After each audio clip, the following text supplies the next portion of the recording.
Margarita Ruiz de Llori fue un personaje muy popular de la época, pero sobre el que se desconocía su doble vida. Miembro de la alta sociedad española, compartía mesa a nivel internacional con jefes de Estado, nobles y altos dignatarios. Tras su hermosa apariencia y prolífica se ocultaba un espía que realizó destacados trabajos para nuestro país. Franco, al que le salvó la vida en un par de ocasiones durante la Guerra de Marruecos, la nombró capitán honorario del ejército. El general Primo de Rivera la tuvo como persona de máxima confianza durante la Guerra de Marruecos y posteriormente en América. Su historia real empezó a conocerse tras un suceso que impactó en la sociedad. Conocido como el misterio de la mano cortada, sacó a la luz pública la personalidad real de tan enigmática mujer. A toda plana aparecía una lechera de plástico con una extremidad humana en su interior. Los dedos sobresalían mostrando unas uñas esmaltadas y bien cuidadas. No hay tiempo de cambiar la página entera para confeccionar una nueva, trató de razonar el director, Eugenio Suárez. El funcionario se mantenía firme en su postura. Hay que suprimir esta imagen y punto. Ordenó con ademán enérgico. El periodista miró contrariado el reloj.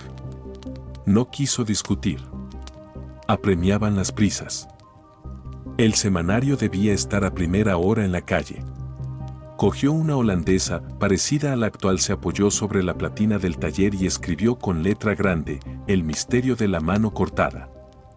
Se sustituyó la plancha con la macabra instantánea por otra nueva con las 6 palabras de aceptable caligrafía del editor. Más artesanal, difícil. Más censura, casi imposible. La polémica portada que causó sensación en toda España. Debajo del llamativo título se leía, apasionante y verídico reportaje de este suceso, en páginas interiores. Copiosa información fotográfica. Y a un lado, doña Margarita, la madre que profanó el cadáver. De inmediato, el crepitar de la máquina impresora anunciaba una tirada histórica. Una vez los ejemplares en la calle se agotaron a las pocas horas. Los kioscos no daban abasto para atender la demanda del público, impactado por la portada. Hubo que lanzar una segunda edición. Se agotaron las 300.000 copias. No había papel para seguir imprimiendo, en una época en la que el gobierno limitaba su adquisición a las editoriales mediante cupos. La gente acudía a la imprenta para conseguir números deteriorados, páginas sueltas, pruebas. Cualquier desecho valía. Se lo pasaban de mano en mano. La locura. Se dio el insólito fenómeno en la prensa nacional de que se produjera la reventa.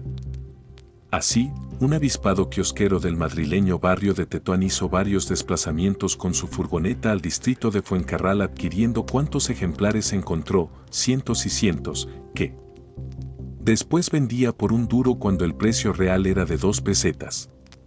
La noticia del hallazgo de la mano cortada en la mansión de una noble se expandió por todo el país como un reguero de pólvora. Esa noche multitud de lecheras de plástico fueron arrojadas a la basura. Gran parte de la población dejó de utilizar dichos recipientes sustituyéndolos por los de latón. Tal había sido el impacto causado por la tétrica visión de una mano flotando dentro del recipiente. La gente se preguntaba, ¿cómo una madre pudo hacer eso a su hija? Entre la población empezaron a circular toda clase de rumores. Se despertó una gran expectación. La protagonista de esta historia era Margarita Ruiz de Llori, marquesa de Villasante y baronesa de Alcalí. Protagonista de una biografía apasionante. La Mata Hari española. Mientras el caso proseguía informando del tema, los diarios nacionales apenas se atrevieron a publicar nada. Desde las altas instancias hubo llamadas a los directores para que silenciaran el tema dada la cercanía de dicha dama con Franco. Era el año 1954. Una de las primeras mujeres que conducía en nuestro país. Una adelantada a su tiempo, Margarita había nacido en noble cuna a finales del siglo XIX en Valencia. Su padre, José María Ruiz de Llori y Pardines, barón de Alcalí y también de San Juan de la Mosquera, fue alcalde de dicha capital, gobernador civil de Mallorca y diputado a Cortes. La madre, María Soledad Resino de la Bastida, marquesa de Villasante, poseía un gran patrimonio. Prepararon a su niña en los mejores centros y universidades de la época. Aunque ésta pronto empezó a volar por su cuenta. Desde joven se caracterizó por su carácter decidido y aventurero. También por su belleza y locuacidad. Pionera en muchos aspectos, rompía los cánones establecidos para las mujeres de su época. Precoz y polifacética, en 2 años obtuvo la licenciatura en Derecho. También la diplomatura en Enfermería, cursos de medicina, idiomas, piano, danza, pintura. Ganó la medalla de oro en el Concurso Nacional de Bellas Artes. Una mujer excepcional, conducía coches, practicaba tiro al blanco, fumaba en público y tenía otros hábitos mal aceptados por la sociedad de entonces. Una dama de espíritu rebelde que hizo lo que quiso, blandiendo su libertad y arrollando a quien se interpusiera en su pródigo camino. Se casó a la edad de 17 años con Ricardo Celi, un notable de ascendencia irlandesa. Aunque la relación duró poco, tuvieron 4 hijos, José María, Juan, Luis y Margot. El marido, bastante mujeriego, se enamoró de otra y la abandonó. Al tiempo falleció, dejándola viuda a temprana edad. Su capacidad intelectual, preparación académica e interés por adquirir todo tipo de conocimientos eran vastísimos. Utilizó sus dotes para la seducción y su tremenda capacidad en las relaciones sociales para conseguir cuanto quería. Viajera cosmopolita, internó a sus vástagos en colegios religiosos y recorrió muchas naciones. Nueva York, Washington, Chicago, Boston, México, La Habana y otras capitales fueron escenario de exposiciones de obras suyas, conciertos, conferencias, cine, crónicas de prensa, algún libro y otra serie de actividades. Durante 5 años vivió en París. Le gustaba rodearse de plutócratas y mandatarios. Dejó un reguero de amantes, siempre dentro de los círculos de poder. Plasmó en el lienzo retratos de varios presidentes, entre ellos el de Estados Unidos, John Calvin Coolidge, y el de Cuba, Gerardo Machado. También posaron para la polifacética noble española famosos actores de Hollywood, en cuya farándula se introdujo. Entabló amistad con el magnate Henry Ford, quien le regaló un valiosísimo collar de perlas con el que apareció fotografiada en New York Times. Intensa carrera como espía. La guerra de Marruecos cambiaría sustancialmente el rumbo de su ajetreada existencia. Fue requerida por Miguel Primo de Rivera, con quien había mantenido una relación íntima durante su época de capitán general de Valencia, para que prestara un valioso servicio a la patria. Conocía bien su savoir-faire y modo de persuasión. Tuvo que añadir una tarea más a su apretada agenda: espía. Pasó a formar parte del Círculo 30, incipiente servicio secreto del Estado que actuaba sobre todo en la zona norteafricana, concretamente en el Magreb. Entras por Melilla, donde tengo buenos contactos. Allí inicié mi trayectoria militar. Gánate la confianza de los mandos, pero manteniendo la discreción. Y, lo más importante, granjéate buena fama como periodista para que no sospechen. Sabré cumplir a la perfección ambas misiones. Después trata de contactar con Abd el-Krim, dado que os conocéis. Que los franceses no se enteren de ello. Descuida. Nadie se dará cuenta de mi presencia en territorio enemigo. Camélatelo como solo tú sabes hacerlo. Y, después, sácale la máxima información posible. Y estad seguro. Sucumbirá a mis encantos. Como tantos otros, dejó caer con un guiño picarón. Mucho ojo porque es un bereber de cuidado. Que no desconfíe.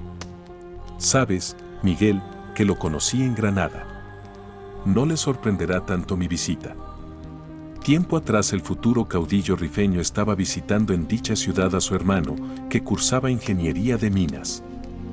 En el Hotel Alhambra Palace coincidió con Margarita, quedando prendado de sus encantos. La marquesa recordaba su mirada ensimismada cuando se despidieron. Antes le regaló un anillo con la palabra Mispe, lazo entre dos personas separadas. Muhammad pasará a ser uno más en mi lista de amantes. No lo dudes. Conoces bien, querido, mis armas de seducción, hay que acabar con esta guerra. De siempre he dicho que, desde un punto de vista estratégico, un soldado más allá del estrecho de Gibraltar es perjudicial para nosotros. Pero no me han hecho caso los politicastros y la que nos ha caído encima. Bajó al protectorado en calidad de reportera de guerra del diario La Correspondencia de España a fin de realizar una doble misión periodística y de inteligencia. Cruzó el África septentrional desde el Mediterráneo hasta el Sáhara, más allá del macizo del Atlas. Incidente con el abuelo de Aznar. Indalecio Prieto relató en sus memorias, desde su exilio en México, un incidente que tuvo Manuel Aznar cuando llegó a dicho país. El abuelo del que sería jefe de gobierno con el Partido Popular había cesado como director del diario El Sol y viajaba a América en busca de nuevas oportunidades.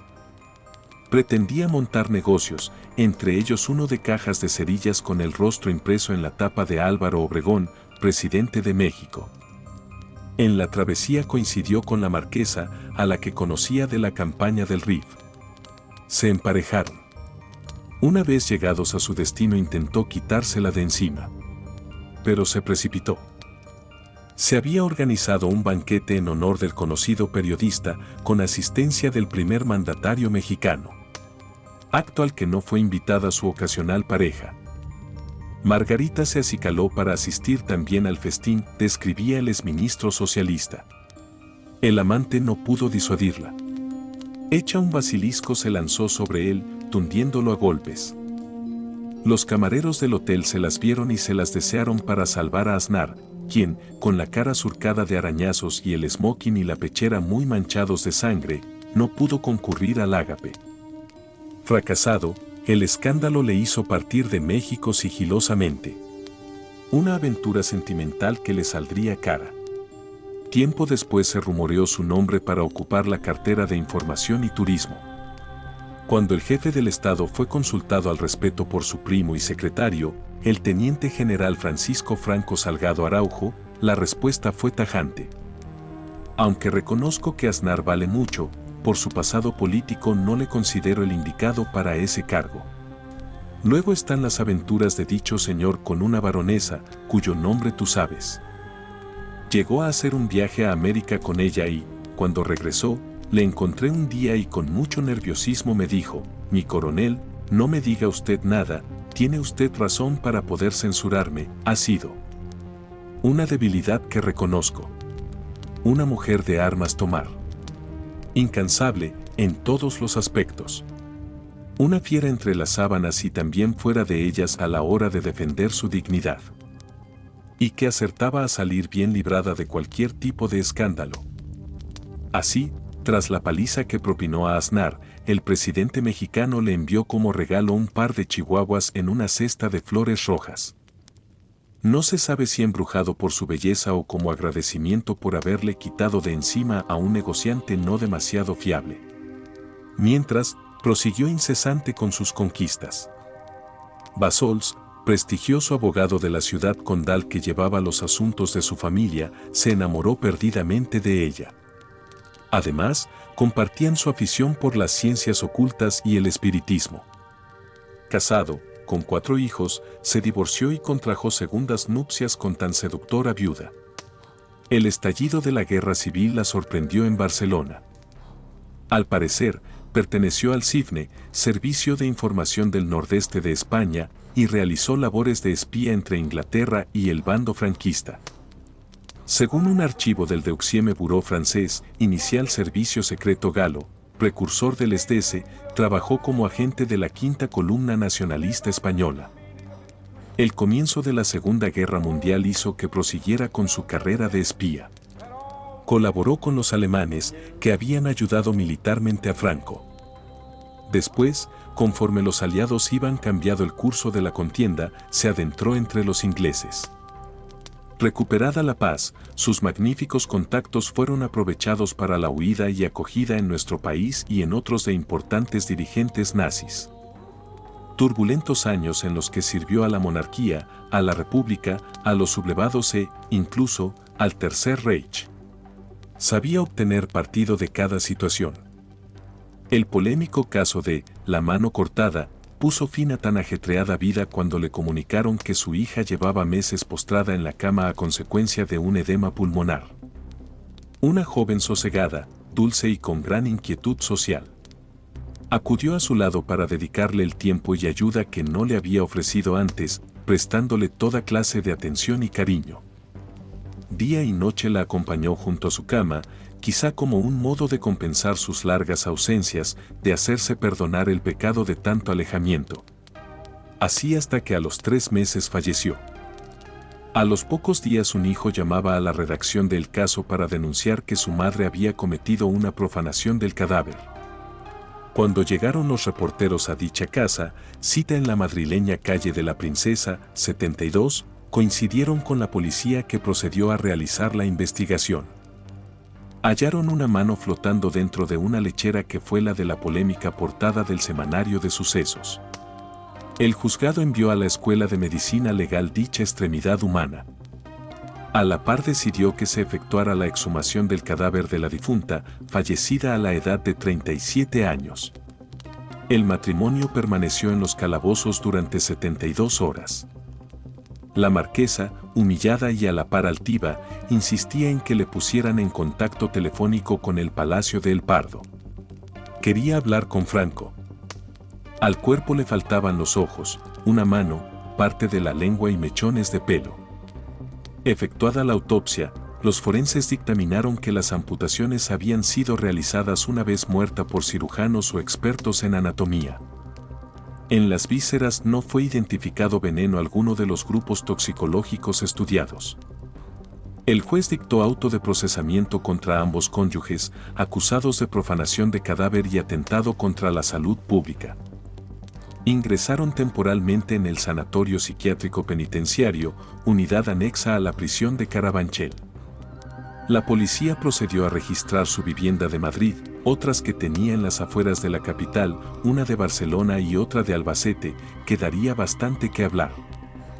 Era conocida como la Casa de los Fantasmas. Un palacete situado en la calle Mayor, número 54, heredado de su familia. Inspiraba curiosidad, temor y hasta miedo. Debajo existía una red de galerías que comunicaba los diferentes sótanos.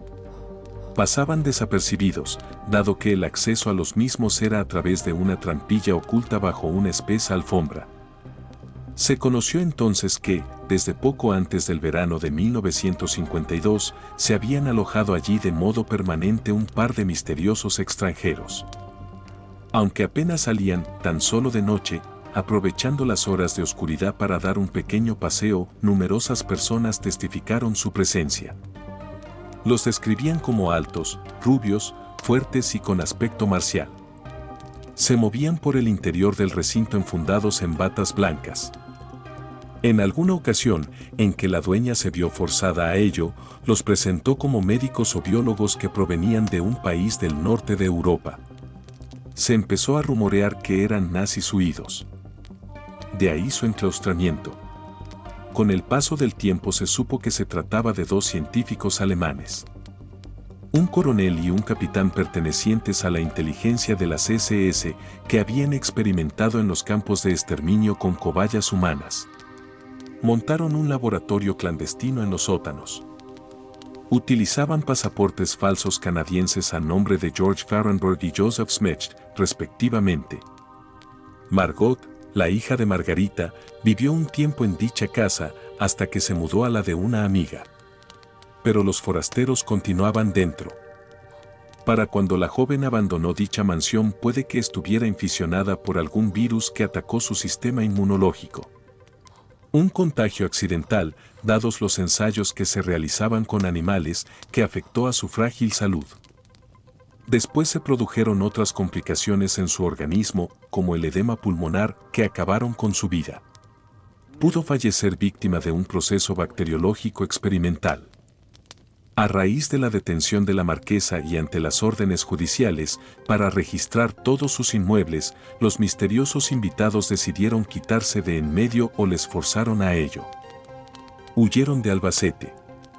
La policía halló una pistola ametralladora de origen alemán de la marca Mauser Oberndorf, calibre 7.63, en perfecto estado de funcionamiento. Daba la impresión de que la olvidaron en su precipitada fuga. En cuanto se conocieron tales hechos, la capital manchega fue cita de numerosas personas que la peinaron buscando testimonios sobre los dos extraños personajes. Se rumoreó con la presencia de los servicios secretos español y también norteamericano. Estaba clara la presencia de tales personas, el trabajo que realizaban en la casona y la existencia de cuartos subterráneos con quirófano y material médico. ¿Por qué se ignoró todo ello a nivel oficial tras el registro domiciliario? Existían oscuros intereses encaminados a tapar el asunto.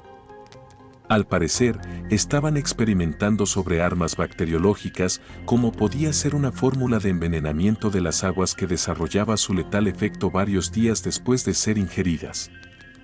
Incluso al cabo de un mes. A la par querían conseguir un revulsivo antitóxico que pudiera anular su acción. También estudiaban crear una píldora y a la vez su antídoto que sustituyera a la pastilla de cianuro. Margarita Ruiz de Liori. Por si faltaba algún ingrediente, la macabra historia de La Casa de los Fantasmas posteriormente fue relacionada con el expediente Humo. A partir de 1965, un grupo de aficionados a la ufología comenzaron a recibir mensajes de supuestos alienígenas procedentes de un alejado planeta. El interés de los aficionados a la ufología se acrecentó a raíz de unas declaraciones recogidas por ABC en 1968. Bajo el título Los extraterrestres conviven con nosotros desde hace varios años, el investigador y sacerdote Enrique López Guerrero hacía públicas sus investigaciones. Conocido popularmente como el cura de los ovnis, afirmaba que alienígenas, llegados a nuestro planeta en 1950, estaban enviando comunicados. Se trataba de los sumitas. Le habían informado de que nuestra primera residencia en España fue escogida en una población recoleta, Albacete. Una dama amante de los animales prestó asilo a mis dos hermanos que pudieron, durante su forzoso encierro, realizar las primeras experiencias psicofisiológicas con mamíferos terrestres. Todo discurría con normalidad hasta que una de estas pruebas escapó a su control, infectando a la hija con algún extraño bacilo de alto riesgo traído desde la constelación Virgo. Se referían a la muerte de Margot. Numerosos aficionados al tema de los ovnis, incluso procedentes del extranjero, llegaron a la ciudad manchega. Realizaron psicofonías, guijas y otra clase de experimentos, así como una intensa búsqueda de pruebas y testigos. La marquesa recibe en su mansión al conocido periodista del caso Enrique Rubio. Un montaje en toda regla de José Luis Jordán Peña, uno de los fundadores de la Sociedad Española de Parapsicología, como reconoció posteriormente. Situación que fue aprovechada como oportuna maniobra de distracción por el gobierno. Parece cierto que los servicios secretos españoles utilizaron el asunto del planeta Humo para desviar la atención de los ensayos secretos que se habían realizado en la mansión de Albacete. Una buena cortina de humo. Tras 7 años de historias, leyenda y rumores, la Audiencia Provincial de Madrid puso fin al procedimiento penal contra la marquesa y su esposo. No se celebró juicio oral al existir conformidad de las partes. Quedaban probados los hechos de que la acusada cercenó algunas partes del cuerpo de su hija, ayudada por el esposo. El abogado defensor alegó que lo había hecho con el fin de conservarlas como una reliquia de la joven, a la que consideraba una santa. Empleó como ardid jurídico el hecho de que multitud de templos y conventos de nuestro país guardan restos de santos. Incluso destacó que Franco tuviera en su dormitorio y se hiciera acompañar en sus viajes por el brazo incorrupto de Santa Teresa de Jesús. Quedaron libres, con una mínima condena. Desde las alturas del poder se habían cursado instrucciones para que la causa se soslayara, sin mayores consecuencias para los acusados ni resonancia pública. Carpetazo final a un proceso desarrollado de forma irregular. De todos modos, la marquesa siguió clamando después su inocencia e insistiendo que todo había sido un montaje de sus hijos para incapacitarla y quedarse con su gran fortuna. ¿Cómo iba a profanar lo que más he querido en el mundo? ¿Usted cree si le hubiera cortado la mano en plan reliquia la habría puesto en una lechera? Tengo joyeros de plata, cajas muy valiosas. Si pretendían demostrar que estoy loca, no lo han conseguido, manifestaba a El Caso. El suceso más impactante en la historia de este semanario. Un famoso crimen sin criminal. Mientras, por las calles de Madrid los niños cantaban una tonadilla infantil que todavía recuerdan algunos mayores, en la calle de la Princesa, vive una vieja marquesa con su hija Margot, a quien la mano cortó. Moraleja, moraleja, esconde la mano, que viene la vieja.